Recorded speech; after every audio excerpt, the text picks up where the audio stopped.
할렐루야. 네. 2022년 부활주일입니다.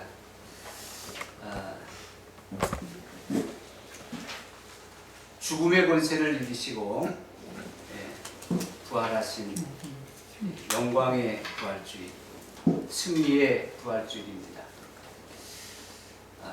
제가 입이 둔해서 이렇게 설교를 길게 못해요. 그래서 찬송가를 2개 넣었습니다. 처음에 한 곡, 말미에 또 한 곡, 그렇게 같이 드리려고 하는데 165장 우리 한번 같이 드리도록 하겠습니다. 165장.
당시에 예수님이 십자가에 죽으심을 가지고 말하기를 세상의 승리요, 유대인의 승리요, 군중들의 승리요, 빌라도의 승리라고 말했지만은 예수님께서 부활하심으로 말미암아, 죽은 지 3일 만에 부활하심으로 말미암아 예수 그리스도의 승리요, 제자들의 승리요, 우리들의 승리가 되었습니다. 예수님의 부활을 막으려고 애썼던 사람들은 예수님의 시체를 훔쳐갔다, 또는 예수님이 기절했다가 깨어났다, 이렇게들 말을 하지만 예수님이 부활하심으로 인해서 모두 패배자가 되었습니다. 예수님만이 승리자가 되셨습니다. 예수님은 부활하심으로 패배자가 아니라 승리자가 되신 것입니다. 세상에 어떤 사람이 예수님의 부활을 부인하고 비판하고 핍박하고 끝까지 승리한 자가 있습니까? 바울이 예수 믿는 자를 잔해했지만 결국은 다메섹 도상에서 부활하신 예수님을 만나고 회개하고 오히려 예수님의 큰 제자가 되었습니다. 네로를 비롯한 로마 황제들이 기독교를 핍박하고 없애려고 했지만 사라지지 아니하고 주 313년에 기독교를 공인하는 그런 나라가 되었습니다. 독일의 히틀러가 기독교를 없이 하려고 했지만은 기독교는 독일의 뿌리를 내리고 세상에 존재합니다. 공산주의가 종교를 악편이라고 해서 기독교를 핍박했지만 그러나 없어지지 않았습니다. 일본 제국주의도 기독교를 박해했지만 그래서 순교자를 많이 냈지만 그러나 도리어 순교의 피가 복음의 씨앗이 되고 복음의 걸음이 되었습니다. 엘 윌리스라는 청년이 기독교를 아주 없애버리려고 내가 책을 하나 쓰겠다. 그래서 유럽과 미국 유명한 도서관을 모두 뒤지면서 내가 이 책을 써서 인류의 그 무거운 짐에서 예수라는 무거운 짐에서 벗겨줘야겠다 하고 이렇게 씁니다. 제1장을 썼습니다. 그리고 제2장을 첫 페이지를 쓰다가 도저히 부인할 수 없는 사실 앞에 무릎을 꿇고 당신은 나의 주 나의 하나님이십니다. 이렇게 고백을 하고 회개하고 예수가 구세주라는 사실을 세상에 알리는 책을 썼는데 그 책 이름이 바로 배너라는 책입니다. 영화로도 인기가 많았던 작품이죠. 예수님의 부활은 역사적인 사실입니다. 오늘 본문 내용은 예수님이 십자가에 죽으셔서 실망하고 낙담이 되어서 25리 길 되는 엠마오로 내려가는 그 제자에게 예수님이 나타나셔서 이야기를 나누신 그런 내용입니다. 여기서 우리가 설교를 들으면서 잊어버리지 말고 기억을 해야 될 두 마디가 있습니다. 그 하나는 너는 죽도 밥도 아니다. 너는 죽도 밥도 아니다. 이만하면 됐다. 이만하면 됐다. 이 두 가지 말을 잊어먹지 말고 꼭 기억하시면서 이 말씀을 들으면 많은 도움이 되시리라고 생각됩니다. 예수님이 이렇게 제자들을 보실 때 이게 너무 형편없는 거예요. 나는 복음을 세계 방방곡곡에 전하려고 너희들을 제자로 삼았고 그랬는데 너희들 뭐냐? 다 숨어서 그냥 두려워서 벌벌 떨고만 있고 이래 가지고 되겠느냐? 내가 부활을 한다고 그랬는데 그 부활에 대한 그 사실을 기억도 못하고 그래서 이 오늘 본문 내용의 두 제자는 서로 실망된 이야기를 나누는데 예수님이 참견을 하십니다. 너희가 주고받는 이야기가 무엇이냐? 그들은 예수님을 몰라보고 예수님에게 당신은 예루살렘에 있으면서 최근에 일어난 일을 혼자만 모르고 계십니까? 그게 무슨 일이냐? 나사렛 예수님에 대한 일입니다. 그분은 하나님과 모든 백성들 앞에서 행동이나 말씀에 능력이 있는 예언자였습니다. 그런데 대제사장들과 우리 지도자들이 그분을 넘겨주어서 사형 선고를 받게 하고 십자가에 못 박았습니다. 우리는 그분이 이스라엘을 구원해 주실 분이라고 잔뜩 기대하고 있었는데 말입니다. 그런데 우리 가운데 어떤 여자들이 우리를 깜짝 놀라게 했습니다. 그들은 새벽에 무덤에 갔다가 예수님의 시체를 보지 못하고 돌아와서 천사가 나타나 그분이 살아나셨다고 하더라는 것입니다. 정말 이런 일이 일어날 수 있는 겁니까? 죽은 자가 살아날 수 있는 겁니까? 당신은 어떻게 생각하십니까? 그때 예수님은 25절에서 이렇게 말씀하십니다. 미련하고 선지자들이 말한 모든 것을 마음에 더디 믿는 자들이요, 그리스도가 이런 고난을 받고 자기의 영광에 들어가야 할 것이 아니냐 하시고 떡을 들어 축사를 하시는데, 그때의 제자의 눈이 열려서 예수님이 보이는 겁니다. 선생님으로 보이는 겁니다. 그리고 사라지셨습니다. 깜짝 놀라서 이 두 제자는 예루살렘에 올라갑니다. 그리고 제자를 만납니다. 34절에서 예수님은 살아나셔서 시몬에게 보이셨다 하는지라 두 사람도 길에서 된 일과 예수께서 떡을 떼심으로 자기들에게 알려주신 것을 말하더라. 딱 예루살렘에 올라가 보니까 제자들이 모여서 막 예수님의 부활 얘기를 하는데, 시몬도 예수님을 만났다 이런 얘기를 하는 겁니다. 우리도 만났습니다. 엠마오로 가는 길에서 예수님이 우리를 만나 주셨습니다. 떡을 떼시며 축사하실 때에 예수님인 것을 보게 되었습니다 하면서 이야기를 하는 것입니다. 그렇습니다. 예수님은 예언하신 대로 부활하셨습니다. 예언. 이사야 26장 19절에 예언하셨습니다. 주의 죽은 자들은 살아나고 그들의 시체들은 일어나리라.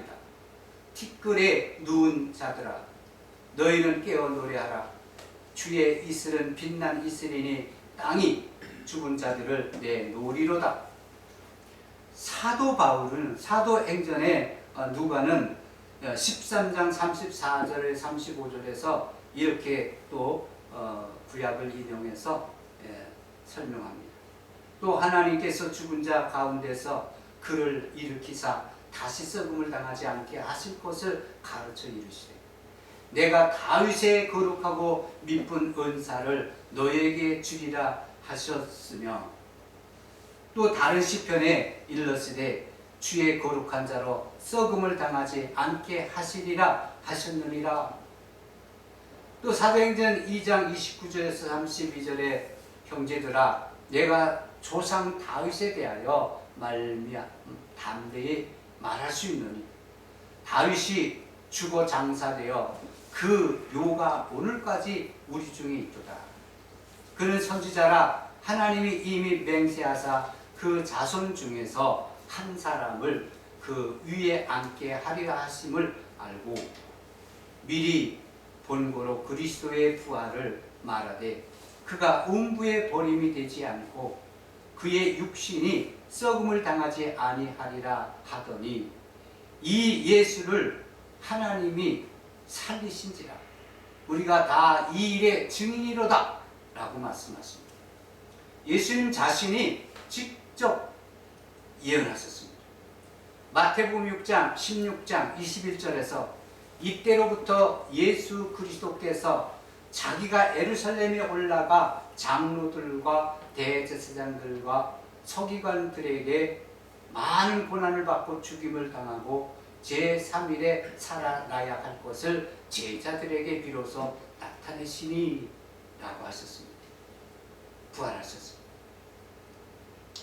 예수 그리스도의 부활은 인류 역사상 최대의 뉴스입니다. 그런데 엠마오로 가던 두 제자가 부활의 주님을 볼 수 없었던 이유가 무엇일까요? 볼 수 없었던 이유가 무엇일까요? 눈으로는 보면서 예수님인지 알지 못했던 그 이유가 무엇일까요? 그것은 한마디로 과학이라는 그 문명이 과학을 너무 믿었기 때문에 거기에 갇혔기 때문에.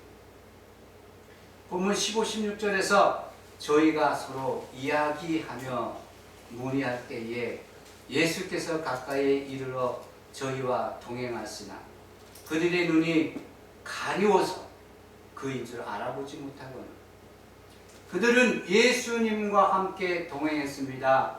그러나 그들은 예수님을 알아보지 못했습니다. 너무나 친숙한 예수님의 얼굴이고 또 친숙한 예수님의 목소리인데도 알아보지 못했습니다. 이유가 무엇일까요? 그것은 그들의 눈이, 생각이 바로 현실 과학으로 가려져 있기 때문이다. 저의 눈이 가려졌다. 이것은 헬라어 크라티오, 고정되어 움직이지 않는다는 그런 뜻인데요. 이로써 두 사람의 의식이 고정관념에 사로잡혀 있으므로 예수님을 볼 수 없게 된 것입니다. 그들의 이 고정관념은 어떤 영향을 가져왔느냐? 죽은 자는 절대로 살아날 수가 없다. 그런 고정관념, 어찌 보면 일반 모든 사람도 같다고 볼 수 있습니다. 자연인인 사람이라면 누구나 다 가지고 있는 고정관념이 아닐까. 그러나 그들이 예수님의 말씀을 좀 더 주의 깊게 들었다면, 믿음으로 예수님의 말씀을 들었다면, 예수님께서 십자가 사건 이전에 제자들에게 적어도 3번 이상 예언을 하셨는데 마태의 16장 21절에서 이제 내가 예루살렘에 올라가면 고난을 받아 죽임을 당하고 사흘 후에 부활할 것이다, 이렇게 말씀하셨거든요. 마태복음 16장 16절에 베드로가 주는 그리스도시요 살아계시는 하나님의 아들이십니다, 이런 고백을 한 이후에 3번이나 16장 21절, 17장 23절, 20장 19절 이렇게 말씀을 하셨어요. 부활을 말씀하셨어요. 이 3분뿐이시겠습니까? 수시로 제자들의 마음과 머리에 각인시키시기 위해서 여러 번 말씀을 하셨을 것입니다. 베드로는 예수님의 그 말씀을 들을 때 주여 그리마옵소서 만류합니다. 왜 그렇습니까? 예수님이 고난을 당한다는 거기에만 집중이 됐고 그 다음 부활에 대한 것을 잘 이해를 못했던 겁니다. 예수님이 돌아가시면 그냥 끝장인 줄만 알았기 때문인 거죠. 그러한 고정관념 때문에 엠마오로 가던 두 제자는 예수님의 부활의 소문을 들었으나, 예수님께서 다시 살아나셨다는 이야기를 들었으나 그럼에도 불구하고 그 소문이 기쁨으로 그들에게 들려오지 않았던 것입니다. 죽은 자가 살아났다는 그 말. 그러나 부활하신 자비로우신 우리 주님은 힘없이 엠마오로 가는 그 두 제자를 그냥 내버려 두지 않으셨습니다. 그들이 그냥 내버려 두면 정말 죽도 밥도 아닐 거예요. 아무것도 아닐 거예요. 안 되겠다. 저들을 만나야겠다. 저들에게 힘을 줘야겠다. 부활의 말씀을 깨달게 해야겠다. 그리고 다시 힘을 얻고 능력을 얻어서 복음 전파자의 사명을 감당케 해야겠다. 이렇게 하셔서 예수님이 찾아오신 거죠. 그래서 그 두 제자는 예수님을 사랑하는 마음이 있었습니다. 그리고 예수님에 대한 그 이야기를 서로 나눴던 것입니다. 또 예수님을 너무너무 사랑하기에 헌신의 자세로 죽은 시체에 향품을 넣어드리기 위해서 이른 새벽에 그 무덤을 찾아간 이 막달라 마리아 일행에게 주님은 나타나신 거죠. 부활하신 주님이 나타나십니다. 그리고 부활에 관심을 갖고 모인, 주님 중심으로 모인 무리에게 예수님이 또 부활의 주님이 나타나신 것이죠. 부활의 주님이 제자들을 찾아오셔서 무엇을 하셨나요?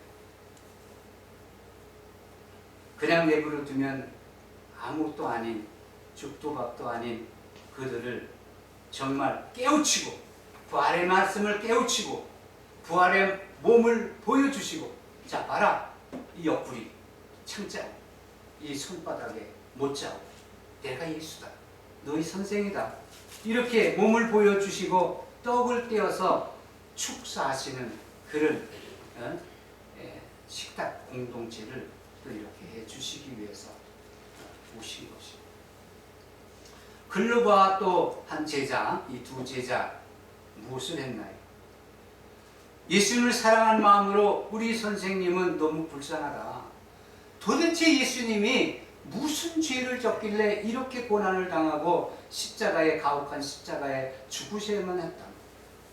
이때 예수님을 사랑하고 예수님에 대한 이야기를 할 때에 예수님이 찾아오셔서 부활의 말씀을 깨우쳐 주시는 겁니다. 다시 한번 읽으면 25절에 이렇습니다. 이르시되 미련하고 선지자들이 말한 모든 것을 마음에 더디 믿는 자들이요, 그리스도가 이런 고난을 받고 자기 영광에 들어가야 할 것이 아니냐. 모든 성경에 예수님에 대해서 쓴 말씀을 설명해 주셨다. 주님이 음식을 같이 드시기 전에 축사하실 때에 그들의 눈이 밝아져서 부활하신 예수님을 보게 되지 않습니까? 누가 부활의 주님을 볼 수 있습니까? 예수님을 사랑하고 예수님의 사랑 이야기를 나누는 자들, 그리고 헌신적인 자세로 주님을 섬기는 자들. 막달라 마리아 일행이 그 새벽에, 어둠컴컴한 새벽에 향품을 가지고 예수님의 시체를 찾아가서 그때에 예수님께서 그 마음을 다 보셨잖아요. 여자의 몸으로 죽은 시체를 찾아오다 향품을 가지고, 너무나도 헌신적이고 용감하구나. 그래 예수님이 만나 주셨습니다. 여자여, 어찌하여 울며 누구를 찾느냐. 요한복음 20장 15절에서 만나 주셨습니다. 우리는 예수님을 얼마나 사랑하며 헌신적인 자세로 섬기는가. 두 번째는 부활의 주님은 제자들에게 오셔서 무엇을 부탁하셨느냐? 무엇을 부탁하셨느냐? 47절. 또 그의 이름으로 죄 사함을 받게 하는 회개가 예루살렘에서 시작하여 모든 족속에게 전파될 것이 기록되었으니. 48절. 너희는 이 모든 일의 증인이라. 다시 말해서 죄 사함과 부활의 증인으로서 복음을 전하라는 말씀입니다. 그러면 주님을 만난 두 제자는 어떻게 했습니까?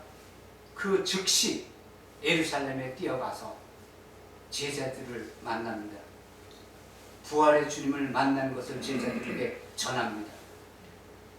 그랬더니 신나게 우리가 예수님, 부활하신 예수님을 만났어요. 길을 가다가 예수님을 만났어요 하면서 얘기를 하니까 거기에 36절에서 부활의 주님이 또 나타나신 거예요.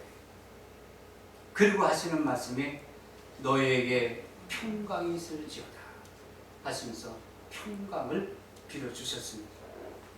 부활의 주님은 부활에 대한 확신과 기쁨과 감사와 주님을 사모하는 뜨거운 마음을 가지고 아직 이 소식을 모르는 제자들에게 찾아가서 주님의 부활하신 기쁨의 소식을 전하는 자에게 평강을 넘치게 부어주시는 분이십니다. 이 말씀은 그리스도인의 지상령. 그래서 국내에서도 해외 선교지에서도 또 전쟁터에서도 죽음 목숨 걸고 복음을 전파하고 있습니다. 우리는 은퇴한 상태지만 나름 있는 처소에서 부활의 주님을 여러모로 전하는 자들입니다. 아무쪼록 건강하셔서 소명을 다하시는 부족함 없으시기를 바랍니다. 그치로 부활의 주님이 오셔서 무엇을 주셨는가? 평강을 주시고 성령의 능력을 주셨습니다. 제자들은 두려워했습니다. 대장 예수가 잡혀갔으니까 이제 우리들 차례야. 제자들 우리들이 잡혀갈 차례야. 그래서 매우 두려워했던 것입니다. 그런데 제자들을 찾아오셔서 바로 평강을 주신 겁니다. 36절 너희에게 평강이 있을지어다. 요한복음 20장 19절 21절 26절에서도 세 번씩이나 평강이 너에게 있을지어다 축복해 주셨습니다. 이 평강은 부활의 주님을 믿는 우리 모두에게 주시는 선물입니다.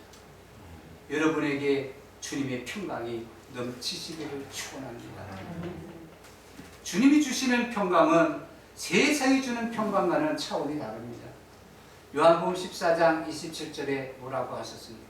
평안을 너희에게 주니 곧 나의 평안을 너희에게 주노라. 내가 너희에게 주는 것은 세상이 주는 것과 같지 아니하니라. 너희는 마음에 근심하지 말고 또 두려워하지도 말라 하셨습니다. 이제 여기서 우리는 우리 자신을 다시 한번 돌아봐야 합니다. 아직까지 죽도 밥도 아닌 자신인가? 아니면 이만하면 됐다 하시는 주님의 음성이 들리는가? 주님은 49절 볼지어다 내 아버지께서 약속하신 것을 너희에게 보내리니 너희는 위로부터 능력으로 힘이 펴질 때까지 이 성에 머물라 하고 약속하셨습니다. 이 약속이 너무 귀해서 그들은 예루살렘에 모였습니다. 마가의 다락방에 모였습니다. 그리고 기도에 전념했습니다. 그럴 때에 성령이 불같이 임해서 그들은 담대했고 성령이 충만해서 막 복음을 전합니다. 능력이 나타납니다. 죽은 자가 살아납니다. 병든 자가 고침을 받습니다. 놀라운 성령 충만함과 평강과 이적으로 주님께서 역사하십니다. 개인과 교회와 선교지에 함께 주셨습니다. 지금 이후로도 주님의 사역자들에게 강하게 임하시길 바랍니다. 부활의 소식은 사실입니다. 우리 주님이 사망 권세를 이기셨다는 승리의 소식입니다. 이 소식을 우리의 입과 우리의 삶으로 전하는 이와 듣는 자에게 놀라운 복이 임합니다. 승리의 부활 소식을 믿고 전할 때에 놀라운 이적이 일어납니다. 부활의 능력, 부활의 이적 무엇으로 표현을 합니까? 이거는 놀라운 비밀이고 전에 있었던 이야기고 지금도 계속 역사하는 능력입니다. 우리의 삶이 복음의 사역 현장에 주님의 그 능력이, 부활의 능력이 나타나는 것입니다. 의심이 물러갑니다. 근심, 걱정, 두려움, 실패, 미움, 질병, 고통, 번민, 우울증도, 사탄도, 전쟁도, 세상의 모든 유혹이 물러갈 줄 믿으시기 바랍니다. 이쯤에서 찬송가 160장을 함께 드리겠습니다.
2000년 전에 제자들에게 나타나셔서 평강이 너에게 있을지어다 하신 주님은 오늘 2022년 부활주일 예배를 드리는 이 자리에도 오셔서 너에게 평강이 있을지어다 이렇게 말씀하고 계십니다.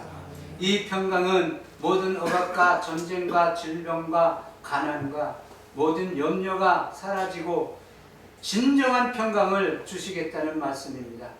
여러분이 부활의 기쁜 소식을 안고 살아가시는 곳곳에 주님의 진정한 평강이 임하게 되시기를 주님의 이름으로 축복합니다. 살아계신 하나님